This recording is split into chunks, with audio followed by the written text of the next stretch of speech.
Prices of used cars, well, they've never been higher. Gee, I remember even just a couple of years ago, I was looking on TradeMe S2000s for like 15, 16 grand. And FD2 Civic Type Rs were like 20, and WRX STIs, you could have them for sort of low 30s as well. But gee, mate, look at the situation now. If you're on the lookout for a fun performance car, your options are pretty much limited to MX-5s, 350Zs, Altezas, maybe GTIs, and a few decent sort of BMWs and Audi products. But they're not perfect, right? The Europeans are going to eventually leave you stranded one day with some fairly substantial reliability issues. The MX-5 and 350Zs are just completely impractical, and it's a real challenge trying to find a decent Alteza that isn't absolutely rooted with 400,000 Ks on it. So, if you're on the lookout for a performance car, could I suggest one of these instead?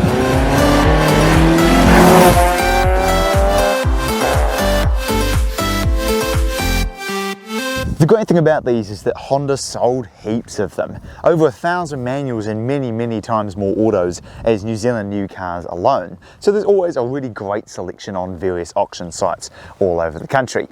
And the other great thing about these is that because they're hardly extremely desirable cars, COVID hasn't caused the prices to skyrocket like other performance Hondas. Not everybody wants a car that feels like an absolute tin can to drive, and my old DC5 Integra Type R was a prime example of that. I'd just come out of owning a stock CU2 Accord Euro, and it was a very nice car. But I wanted something a little bit more exciting, and the Integra certainly fulfilled that. It was a lot more capable and fun to drive than a stock Accord Euro, as you would expect. But to live with every day, oh dear. She sat at 3,500 RPM on the motorway in 6th. The back seats were completely useless. The front seats were incredibly uncomfortable. It had absolutely no features on the inside. And when you weren't blasting your eardrums with 8,500 RPM of K20A goodness, you were blasting them with 100 decibels of road noise and interior rattles. So in other words, it wasn't a very nice car to live with every day. You compare that to this. Now that I've modified it, you've got all the thrills of the Integra, but you have comfy seats, a really nicely built interior that doesn't feel like it's about to fall to pieces every 5 seconds. You've got a banging sounding 7-speaker stereo system, dual zone climate control, cruise control, traction control, all these great features that just make a car so much nicer to live with every day. I genuinely look forward to driving this, whether it's to thrash down Macro Valley Road or just to take down to work. So it's cheap and it's comfortable, but how's it going to compete with a 350Z or a Golf GTI with just a puny little 4-cylinder naturally aspirated engine up there? Well, you see, this is no Camry, right? The K24 has fantastic aftermarket support, and with reflash, some headers and an intake, you'll go from making 140 kilowatt to making 165 rampaging kilowatts. That doesn't sound like a huge increase, but boy does it make a difference.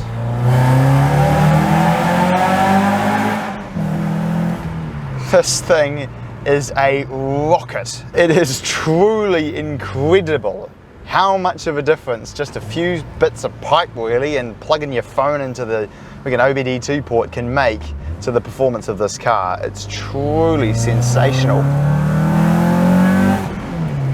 Just the torque above all else, like it feels like a small V6. But it revs like a small 4-cylinder, and that's what's brilliant about it. And unlike all these crappy turbo 4s at the moment that just sound like squeaking, farting and popping vacuum cleaners, this has a really loud and potent sound from the back end, which just... so many cars these days just don't have anymore. And that is why I love the K24 so much. Double wishbone suspension in front and multi-link in the rear is a recipe for some absolutely fantastic handling if you set it up right. Get yourself a decent set of lowering springs like what I have, or coilovers, some stiffer anti-roll bars, and some really good tyres, and the handling of these is absolutely fantastic through the turns. Add a limited slip differential as well, and I'd be confident that one of these would handle just as well as any Integra or Civic, but managing to be far more comfortable in the process, especially on a very undulating road like this. It's absolutely fantastic to drive on a back road. And dang, do these cars look good. Most cars from this era today really start to show their age, but somehow Hondas from the early 2000s seem to dodge that trend for the most part. And the CL9 and CU2 are prime examples of that. A well-modified Accord makes for a fantastic looking car, and thankfully OEM and aftermarket body kits are very easy to come by for these, so it's not hard to make it look the way that you want. On mine I have the factory Modulo sports kit and spoiler and a Flow Designs lip kit, along with a Type S Grille, which I think looks absolutely fantastic.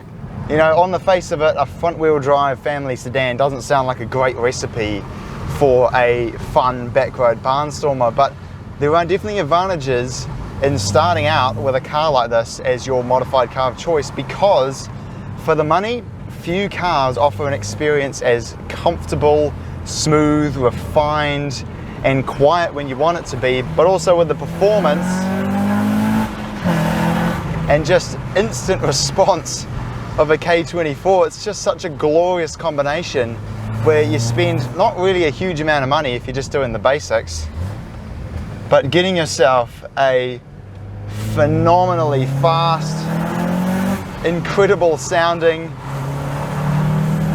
great handling car for 8, 9, 10 grand, and you get to have a whole lot of fun modifying it in the process, and you bring it out here on a road like this and it is simply glorious.